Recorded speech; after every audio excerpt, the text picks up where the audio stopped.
Welcome back. I've been playing a character in SSF Softcore for Ritual League, and it's been super enjoyable. I want to share the character with you. We're currently level 97. We are playing Archmage, Bladefall, Blade Blast, Necromancer. I want to do a couple things today. We're going to talk about an overview of the build. We're going to do a map real quick, just kind of run through it, show you what it looks like, what the mana recovery looks like while we're doing maps. Talk about the Ascendancy choice, because I don't see many people go Archmage on Necromancers other than Cremation, which is great. But like, why not Bladefall, Blade Blast? I think it's really good too. We'll talk about gems, gear, why my mana recovery is so good, and you'll see from the very beginning, this character has never used a mana flask. It was designed not to use a mana flask, and it feels good without using a mana flask, which I think is great. At the very end, I'm going to talk about some SSF stuff and how we came to various pieces of gear, because I think that this league has been absolutely stupendous for SSF. All the expansion with the Maven stuff, being able to make progress toward the things you want to make progress toward, or being able to target Elder or Shaper or what have you. I think all of those things have been exceptional during this league. Ritual is kind of a short-term, or like a small-scale extension of that, because instead of like only using the Atlas and only having long-term goals that work toward what you want, you also have Ritual that makes progress toward the short-term goals you want, which I think is just flippin' awesome. So in the background here, you'll see, let's see, this is a ID3 map. I tossed some sextants on it. I'm currently slowly but surely making progress toward all of my 36 challenges. I want to do all of this in SSF, so we're just kind of rotating through the Atlas and seeing how this works. Ooh. So I'm going to click C and click the defense tab here. So what you're going to realize is my block chance is 65-57. So we're a Necromancer. We get to use Bone Offering. That's in my trigger weapon, the one-handed weapon that I have on the left there. So 65-57, not quite capped block. I think I'd have to go a bit out of my way in order to find some kind of way to cap my block chance. But I think 65-57 with no glancing blows has been pretty good so far. All the nodes that I've taken on the tree, which I'll show you in a bit, have been pretty natural, not really going out of my way for anything. If you've seen one Archmage skill tree, you probably know what the skill tree is going to look like already, but I think you'll be happy with the choices that we made. We could crank up some more damage. We willingly lost some damage in order to have things like Fortify, or in order to have things like an endurance charge every second if I've been hit recently. All sorts of stuff like that. So as I walk around, you'll see, well, if I remember to click my Generals Cry, you'll see that I have 4 endurance charges. We have a 37-second Fortify duration, and we have plenty of damage. Bladefall Blade Blast is one of those things where it's kind of hard to calculate exactly how much damage you're dealing. But whenever I do it, I look at the DPS marker for having 10 blades active with whatever relevant single target stuff I have. So I'll show you what the POV looks like in a moment after we finish this map up. I'm just going to kill the boss and jump out. But I think, as far as I know, it looks like the single target damage is maybe 4.5, maybe 5 mil damage, somewhere along those lines. I can open strong boxes twice. Holy crap, this league's great. Alright. Wait, can I open it? Can I open it again? I can open the strong box 3 times. This league is just the best. Why can you open strong boxes 3 times? Because Chris Wilson decided that should be the case.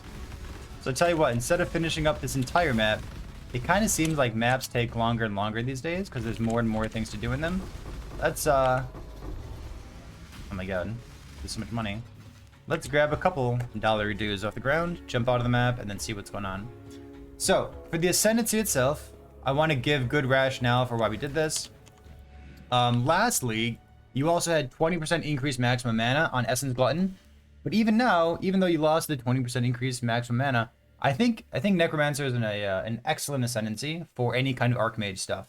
Sure, you don't get any kind of like increased mana, but you gain a lot of defense, a lot of utility, and you also gain really good mana regeneration. So for Ritual League, we have a lot of monsters clustered in one small space, which means that for each nearby corpse, you and nearby allies regenerate 5 mana per second, up to 50. So that's 50 flat mana regen per second, because currently I don't have any corpse destruction in the build, other than Bone Offering, which goes off once every 4 seconds. The more important part in this is whenever I consume a corpse, which is once every 4 seconds, I regenerate 8% of mana over 2 seconds. So that's every 4 seconds over 2 seconds. So half the time I have 4% mana regen over 1 second. So 4% mana regen, which is 4 times as strong as Cloak of Defiance. And I want to relate this back to Cloak of Defiance because like the 1% mana regen per second from Cloak of Defiance is super high mana regen. That 1% flat mana regen is scaled by increased mana regeneration rate, and it's also scaled even more by mana recovery rate, which is kind of like the more multiplier on top of everything else. So, in terms of Archmage, this is the big appeal for Archmage. The other stuff that we get by being a Necromancer is enemies deal reduced damage, we deal more damage, we get some increased AoE. We don't want too much AoE, but we want some for our for Blade Blast. Remember, Blade Fall, you want as little AoE as possible. You want as many blades, but in as small a space as possible. And then for Blade Blast, you want as big an AoE as possible, so you get as much overlap. Beyond that, we also get some good cast speed, so that things feel nice and smooth, and like it's a good feeling gameplay, and you enjoy playing it. Enemies are shocked, which is this, enemies take 15% increased damage, just a nice thing to have on top. And then this is Bone Offering. I said before, we have like 65, 57, somewhere along those lines, how much block chance we have. And it means that we get to skip Glancing Blows altogether and use some kind of shield like this. Obviously, this shield is nuts, and I just kind of randomly chaos spammed into it by using the harvest thing for reroll, getting reroll for life modifiers. We made this, we rerolled the prefixes a couple times, and then we YOLO exalted the +1 max res. But that's not the point. The point is just having recover life on block, recover mana on block. I would prioritize recover mana on block, and we get to do that because of our Ascendancy here. So the roomies, the block nodes on the tree, all of those things are kind of working together to make sure that we have a good layer of defense on top of having a enormous life mana pool for our Mind Over Matter here. I just realized that I had Mind Over Matter despite having Mind Over Matter on my chess piece. Feels pretty good, man. All right, so that's the Ascendancy. Let's talk about the gems themselves. The 6th link, this is pretty standard stuff. If you've seen some kind of like Archmage, Bladefall, Blade Blast in the past, we are Blade Blast, Lightning Penetration, Alley Focus, because we're a bunch of small hits, so we're not worrying about shocking stuff. Also, we have Shock from our Ascendancy. Then we are Controlled Destruction, Archmage itself, and I was using Intensify until last night when I just now dropped a Awakened Ink AoE. So some kind of like Ink AoE or Intensify, just leveled up as much as possible. That is what we want, just to make the AoE as big as possible. It doesn't matter if we're actually stacking up the Intensify, it just matters that we have big AoE looking for overlap. For our trigger weapon, this is kind of the thing that makes the Necromancer work. This is Desecrate, Bone Offering, and Tempest Shield. Tempest Shield gives us +3/+3 for our attack and spell block. And then Desecrate, Bone Offering kind of makes us into the Necromancer, right? It gives us our block chance, it gives us corpse consumption, it gives us mana regeneration, it gives us everything that we really need, and even a little bit of a corpse destruction in case we need that. So we actually have one more piece of synergy with Desecrate. So I'm going to hover over to the second weapon. This is why we use a scepter instead of using a wand. If you're using a wand, the only way you can get Fortify is by shield charging, because you're allowed to shield charge with a wand these days. But because we're using a scepter, we get to also use Generals Cry plus Vigilant Strike. If I didn't have Generals Cry in here, my Vigilant Strike kind of looks like this, and oh my, that's really slow attack speed. So instead of having attack speed slower than, I don't know, molasses, what we get to do instead is we could use General's Cry and we go pop, and as we walk around, we'll also have the two or three minions from General's Cry, and they will walk around and hit something. And because I am an ally of my General's Cry reflections, they give me a Fortify. So because I'm using these two links here, and because I also have the Vigil unique jewel here, and because this is enabled by having a melee weapon instead of a wand, I can use General's Cry, and I'll gain Fortify for like 37 seconds, and it just feels really, really smooth to have during any kind of mapping. It's a little tricky to make that kind of stuff work on single target during an actual Maven encounter or during one of those 10-way boss fights, but There's some ads, maybe there's a totem that dies, maybe you can kill one boss, or maybe you can just time it right so that your bone offering isn't consuming one of the corpses. It's relatively easy to make it work, and then when you make your fortify work the first time, it's up for 37 seconds. So it feels very, very good to use. We're still talking about gems here. Let's talk about the helmet. We have Arcane Cloak, Arcane Surge, Second Wind, and Flame Dash. This is pretty standard. I see this all over the place, and I think it's an excellent setup. For our gloves, we have some faster casting gloves here with life and mana on them. This is Conk Effect, Blade Fall, Unleash, and Spell Cascade. If I didn't have the faster casting gloves, I didn't have them until like, I don't know, 48 hours ago or so. So it's not a big deal, but faster casting does help to make it feel just a little bit smoother as you're casting stuff. For our boots, we have Arcanist Brand, Wave of Conviction, and Conductivity. So this is pretty easy to use. It's kind of like having a second trigger weapon. My first trigger weapon, my actual trigger weapon, is the corpse stuff along with Tempest Shield. And then for the Arcanist Brand, we have our Wave of Conviction, which is excellent for juicing up our damage, along with Conductivity. There's no other curse that I really want. One of the benefits of putting an actual curse in here instead of a mark is that it puts it in a big AoE. If you have something that's like maybe Assassin's Mark or maybe Sniper's Mark, if you're playing a different build, then the mark will only happen on the actual enemy that is cursed or that has the Arcanist Brand on them. But if you're using something like this with Conductivity, it'll cast the whole big AoE Conductivity on top of the Arcanist branded monster, and everything in the area gets cursed. So this feels very good to use. The last thing here for our setup is a Sigil of Power. Until recently, I had Ink AoE on it as well, but so it's nice to use. I actually don't count this toward my DPS when I'm talking about how much damage the build does. And when I show you the POB, you'll see that I don't have it turned up. I don't have it set to 4 stages because this is kind of bonus damage. If you can afford to stay in this, if you can position correctly, if you can make it happen, yeah, obviously Sigil of Power almost doubles your damage. It is an absolutely insane layer of offense and defense for this build, but sometimes you got to move around. So when I say that this build has maybe 4.5, maybe 5 mil damage, I don't count this because maybe you got to move, and I don't want to worry about it. We have one more thing going on here. We have Wrath, and we're explicitly not taking Supreme Ego because we have 2 auras that we want to use. If you are maybe SSF or even in Trade League, you might not be able to get this, but I was lucky enough to get a Watcher's Eye. So I killed one of my elders, got a Watcher's Eye, and this is a mana recovery rate Watcher's Eye with Clarity. So if I had Supreme Ego, I wouldn't be able to use this, which is why I have a little level 1 Clarity sitting in my boots right here, just to make my mana recovery even that much better. So that's been pretty good. So that's about the gems. Let's talk about the gear itself. One of the reasons that we use Crown of the Inward Eye, this is a relatively easy thing to farm in SSF, and I'm in SSF, and I love SSF, so this kind of thing is all what I want. Crown of the Inward Eye gives you Transfiguration of Mind, Body, and Soul, and the most important one there is Mind. You can tell that I played too much POB because I immediately start hovering over where Transfiguration of Mind is, or the Crusader Annoint, if you're looking at Path of Building. So let's flip over here real quick. Transfiguration of Mind, which is here, Crusader, it says increasing reductions to mana also apply to damage. So anytime that you're playing some kind of Mind Over Matter character or an Archmage character, chances are you're a Hierophant, which gets Transfiguration of Mind from the Ascendancy, or you're wearing a Crown of the Inward Eye, which allows you to do this, or you're just anointing it on whatever your amulet is. So this is extremely important, and it's one of the reasons why this character is so good to play in SSF. We are also talking about, let's see, the weapon here. We said this was melee. Any kind of mana, yes, I'd like to have 150 mana on this thing, but just 127 mana by itself is pretty good.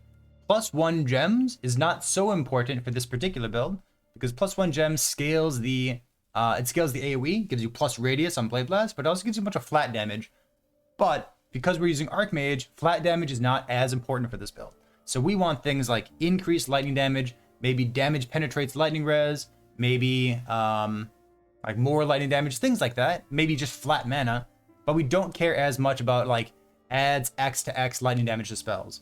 So we'd rather have mana because mana scales our offense and our defense and our arcane cloak, which feels very good to use. Oh, excuse me. Let's see what else is going on here. For the gear, we have life mana. We have I guess life movement speed. I wanted over 4k life just to make the build feel pretty good. So I'm going to keep life on these boots. If you had a bit more life somewhere else, or if you felt comfortable with it, You could also craft maybe immunity to ailments. You could craft cannot be frozen, which I think would feel quite good on a build like this, because we actually don't have ailment immunity, or at least I don't. But yeah, just a little bit of life in the boots to make sure that we're over 4,000. For 4,000 life, 8,000 mana, and to me, that feels very, very good. For an amulet, it would be nice to have something that had like percent mana on it. Maybe a delve mod, or maybe a incursion mod, something like that. I've tried to fracture a few of them, but this is the only one that hit, so this is kind of what we're working with. I have something with a ton of mana regeneration. There's a tier 1 mana regen, a tiny bit of mana. It could have a lot more mana, but the important part here is Mind Drinker, the Annoint on this. And Mind Drinker is why this build feels very, very good for mapping. This is just recover 2% of mana on kill. So my mana, aside from, you know, having Dynamo, the node, go off whenever I use my left click Arcane Cloak. Aside from that, and aside from my mana regen, and aside from my mana recovery, I also have recover 2% of mana on kill. So whenever I'm killing stuff, I'm getting chunks of mana back just by standing in a ritual and killing thousands of monsters that come out and start fighting me. So that's what that looks like. We also have a fracture on our ring. We got pretty lucky with this. If I hadn't been able to fracture this, I would just find something that has a big chunk of mana on it. But mana, dexterity, we're playing Bladefall, Blade Blast, which means we're using dexterity-based skills, but we're on the left side of the skill tree, so we need a bunch of dexterity on this, maybe a little bit of dexterity in the gloves as well, just something to help round it out. Or you could even use something on the skill tree to like convert intelligence into dexterity. That's another way of solving the dexterity problem. The Essence Worm makes it so that our mana is nice and big. Mana recovery rate on the belt as well.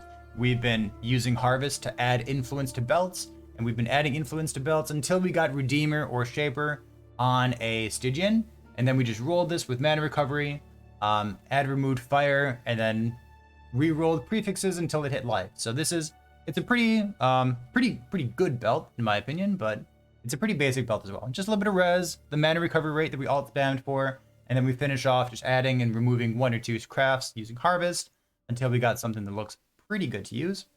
For the gear, I do want to point out that when I started playing this character, it's my 3rd character of SSF. We had the shield going into this, but we didn't have mana recovery rate belt. We didn't have a Cloak of Defiance. We didn't have anything else going into this. It's not like we had a foible and then we had a Cloak of Defiance and then we started playing this character. One of the reasons that I wanted to play the Necromancer again is like I knew that this was going to be really good mana regeneration, and I didn't want to use a mana flask. So this character never intended to use a mana flask. It never did use a mana flask. It's a Necromancer. It has enough mana regen as is, and then we found a Cloak of Defiance along the way. So just having the shield, just having some kind of like recover mana on block, that was probably enough. We could have made it along the way too. Harvest is pretty good for crafting things along these lines. Just like, you know, add mana or add life. I guess there is no add mana, but add life, add life, add life until you hit something that also adds mana on it, which is exactly what I did. Having the Crown of the Inward Eye, we picked this up along the way. And that just about rounds out the gear itself. For the mana recovery, we talked about this a little bit already, but there's one more thing I want to highlight for mana recovery. So we have a little bit of flat mana from this. We have flat mana recovery and regen for like nearby corpses, and then we also regenerate 8% on top of that whenever we consume a corpse. Over 2 seconds, so it's 4% over 1 second. So we have a little bit of flat. We killed all bandits, so we have no like Alera or anything there. For our mana recovery, we have a little bit of mana regeneration on our gear for our amulet, a little bit on the ring as well. One of the big things that I highlighted already was the Watcher's Eye. My build felt good, it felt smooth before I picked this up, but come on, as soon as I picked it up, I had to work it into the build. So this is not a necessary thing, but it does feel very good to have even better mana recovery on top of that. We have the 1% flat from Cloak of Defiance. And then I think the last thing that we need to highlight here is this unique jewel. This is something that you can target farm in SSF. You can do a bunch of zones like, what is this? This is Glenic Cairns, trying to do contested development, doing Alva stuff. I think there's some Alva synergy up here as well if you wanted to be in Lexidioris. But the point of this jewel is that it adds increased mana recovery rate per intelligence. So I'm transforming all of this intelligence here into mana recovery rate, and then you can see the helper text that shows up under it when I hover. it says 19% increased mana recovery rate. So if you think about it, that this jewel here, which even unupgraded, if you're not able to get the upgraded, the Transcendent one, I think the smaller one is called it says the Transcendent Mind, and the unupgraded one is called it's got some other name, but it's fine. But it's relatively inexpensive. It's like 10 chaos or something in softcore trade league. This one, last time I checked, is about 300 chaos in softcore trade league, but it's SSF, you make it yourself, you target farm something, and that's why it's so much fun. So this is 19% increased mana recovery rate, and the Watcher's Eye is 15% increased mana recovery rate. So like it's even stronger than a Watcher's Eye when it comes to making your mana recovery feel just that much better. So I think that about covers it. We also have some scintillating idea here, and I sacrificed my third scintillating idea, my third increased mana damage penetrates, because I wanted enduring composure instead. And I even spec'd into another endurance charge just to be nice and tanky, because I really don't feel like I need more damage. I feel like I need more quality of life. I feel like I need more survivability, need things to make the gameplay feel nice and smooth, so that I can do things like read Twitch chat without worrying about whether I'm going to die. So we picked up another endurance charge, so if I ever get hit, and I'm getting hit all the time, we have our endurance charge going off, which really helps make our physical damage mitigation feel that much better. The last thing that I want to highlight, sometimes I see these Mind Over Matter characters don't have good methods of stun mitigation. Remember, stun in PoE is a function of whether the incoming hit is too big relative to your red health pool. And the reason that I say red health pool is that energy shield is not a mitigating factor for stuns. Okay, it kind of is. If you have one energy shield, you automatically have a 50% chance to avoid being stunned. Whether you get stunned is a function of the incoming damage versus your red health pool. So a lot of my health pool, or health pool, is blue. It's all the mana. It's mana recovery. It's the Mind Over Matter stuff. It's being agnostic. Like, this is a big portion of my defenses. But if I get hit, I'm probably going to get stunned because my red health pool is so small. So what I've done for that is I spec'd 1, 2, 3, 4, 5 points, coming down to Unwavering Stance. This does mean that I don't get to use things like Blind, because Blind does nothing if I can't evade anyways. But it does mean that my playstyle is really smooth. I never get stunned. I'm always being able to move if I need to, even if it gets overwhelming. And yeah, I think that like Unwavering Stance is an auto include for a build like this. You could get chance to avoid being stunned if you killed recently as a boot enchant. I haven't gotten that yet. But honestly, even if I did get chance to avoid being stunned recently, I'd probably reroll over it, because I want this character to be able to do bosses, to do Maven stuff, to do the 10 boss encounters. And I can't always ensure that I'm going to be able to have killed recently, because those are basically just bosses, right? So to keep this character nice and safe, and again, just for quality of life, this character feels very, very smooth to play. I spec into Unwavering Stance, and that is just a decision that I'm sticking with. I think it's a really good one. This character has died a number of times. Most of my deaths come from reading Twitch chat and not paying attention. And for the most part, if I play a character that dies a lot, I end up re-rolling very quickly, because I think that dying is the worst part of PoE. I think it's kind of boring.